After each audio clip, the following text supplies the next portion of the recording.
마인드맵 건축사 사무소는 2017년도에 제가 설립을 해서 어떤 이름을 할까 고민을 많이 했었는데, 마인드맵이라는 이 네이밍은 꽤 오랫동안 제 마음에 있었거든요. 실물을 경험하면서도 봤지만, 건축주분들의 마음속에 어떤 물리적인 조건, 심리적인 조건들이 있더라고요. 설계자도 본인이 생각하는 어떤 지향점이 있거든요. 그 지점들을 맞춰 나가고 서로 마음속에 있는 것들을 모아서 지도를 그리는 게 설계 과정이라고 생각해서 그 이름을 하게 되었습니다. 독립을 해서는 2017년도 이후에는 개인 클라이언트 작업들을 많이 하고 있고요. 주로 주택과 근린생활시설 작업하고 있습니다. 여러 가지 설계를 다 경험해보고 좋아하는 편인데, 2017년도 이후에 이제 독립해서 경험했던 것들은 주로 단독주택이 많았었습니다. 단독주택 같은 경우에는 설계상으로는 굉장히 난이도가 있고, 또 그 실현하는 데까지도 좀 노력이 많이 필요한 편이에요. 그래서 어렵지만 굉장히 재미있고, 또 한 가족을 굉장히 내밀하게 알게 되면서 거기서 오는 또 즐거움도 있거든요. 그래서 주택이 가장 자신 있는 점이기도 하고 또 어려운 점이기도 하고 즐겁게 임하고 있습니다. 전원주택이 아닌 이상 서울이나 경기도권에서 주택을 설계 의뢰하시는 분들은 대체로 토지가 조금 작습니다. 그리고 서울이나 경기도권의 토지 자체도 이제 금액이 높다 보니까 아파트를 선택하시느냐, 주택을 선택하시느냐의 기로에서 사실 주택을 선택하는 게 쉬운 선택은 아니에요. 그럼 이분들이 과연 원하는 게 무엇일까? 나의 작은 집에서 원하는 바가 무엇이냐? 그러면은 문을 열고 나갔을 때 밟을 수 있는 땅이 작게나마 있고 사계절을 느끼고 공기의 변화를 느낄 수 있는 어떤 공간, 그게 되게 중요하다고 생각하고, 그런 작은 조경 공간들이 또 도시에서는 굉장히 중요한 가치가 되고, 또 어떻게 보면 개인한테는 숨통을 트일 수 있는 어떤 부분이기 때문에 그 부분을 좀 중점적으로 생각해서 그 집에 큰 마당을 두기도 하지만 그 가족 구성원들이 각자 자기만의 작은 마당, 그리고 작은 휴게 공간을 좀 갖도록 설계를 하는 편입니다. 설계할 때 영감은 보통 영감님은 매일매일 오신다고 저희끼리는 그런 얘기를 해요. 매일 사실 생각을 하는데 가장 저에게 중요한 거는 대지에 처음 방문했을 때 그 대지가 주는 인상이 좀 중요합니다. 평지에서도 인상이 있을 수 있고요. 경사지도 있을 수 있고, 아니면 그 대지로 걸어 들어갈 때 느껴지는 어떤 것들이 있거든요.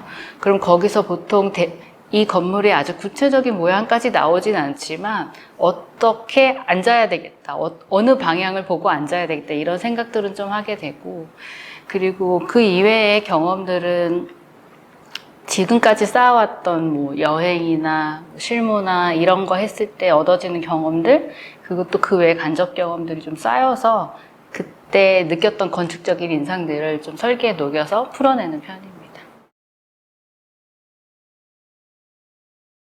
에피소드는 프로젝트마다 다 있는데요.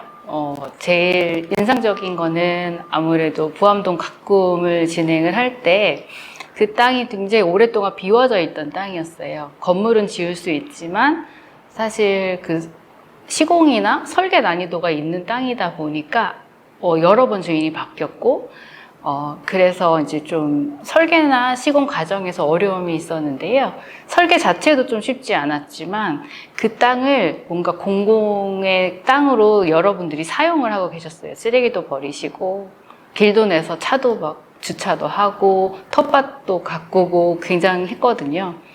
그래서 거기에 뭔가 지어진다고 했을 때 그 마을 사람들의 거의 99%의 반대에 부딪혀서 종로구 외도 가고 여러 가지 이제 어려움이 있었습니다. 굉장한 민원이 있었고 그 시공이 멈추기도 했었어요. 그래서 그런 것들을 설득해 가면서 건축주도 설득을 해야 되고 민원인도 설득을 해야 되고, 왜냐면은 사실 건축주와 민원인이 바로 이렇게 만나서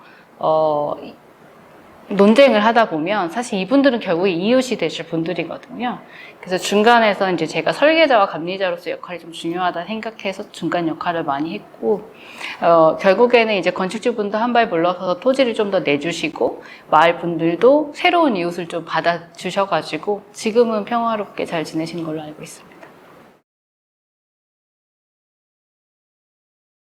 현재는 숙박시설, 소위 스테이라고 말하는 걸 좀 하고 있는데요. 그 지방 소도시에 저희가 글을 읽고, 글을 쓸 수 있는 어떤 작은 공간들을 설계를 하고 있습니다. 글은 어디서나 읽을 수 있잖아요. 책도 어디서나 읽을 수 있고. 근데 과연 책을 읽기 가장 좋은 어떤 조도는 무엇일까? 어떤 분위기는 어떻게 될까? 만약에 내가 나를 돌아보는 글을 쓴다면 어떤 분위기에서 어떤 컬러의 조명에서 쓰면 좋을까? 이런 것들을 꽤 오랫동안 이제 같이 연구를 했고요.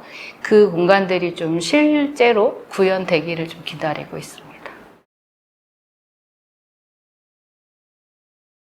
지금까지는 비교적 규모가 좀 작은 것들을 많이 했어요. 근데 실무 경험을 쌓을 때는 큰 대규모 공간들도 많이 했거든요.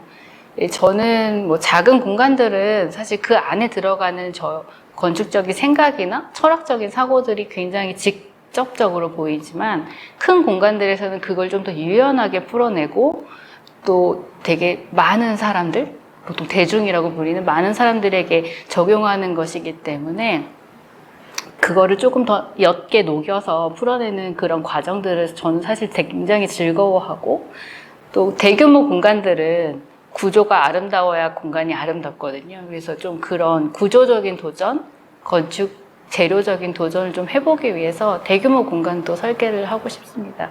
그래서 공모도 계속해서 하고 있고 좋은 결과 기대하고 있습니다. 네. 저도 학생 때 나가서 실무를 하면 어떨까 힘들다는데 뭐 실제로 정말 힘이 들죠. 안 힘들다고는 절대 말을 할 수 없어요. 근데 지금 하고 있는 고민들 그리고 경험들, 하다못해 아르바이트 하는 그런 시간들도 사실은 이 모든 경험이 건축에 녹아져 나올 수 있기 때문에 굉장히 다양한 경험하는 걸 주저하지 않았으면 좋겠고, 여러 분야의 사람들을 만나서 이야기를 듣는 게 좀 중요하다고 생각합니다. 그리고 건축 실무를 막상 하다 보면은 체력적으로 많이 지치게 돼요.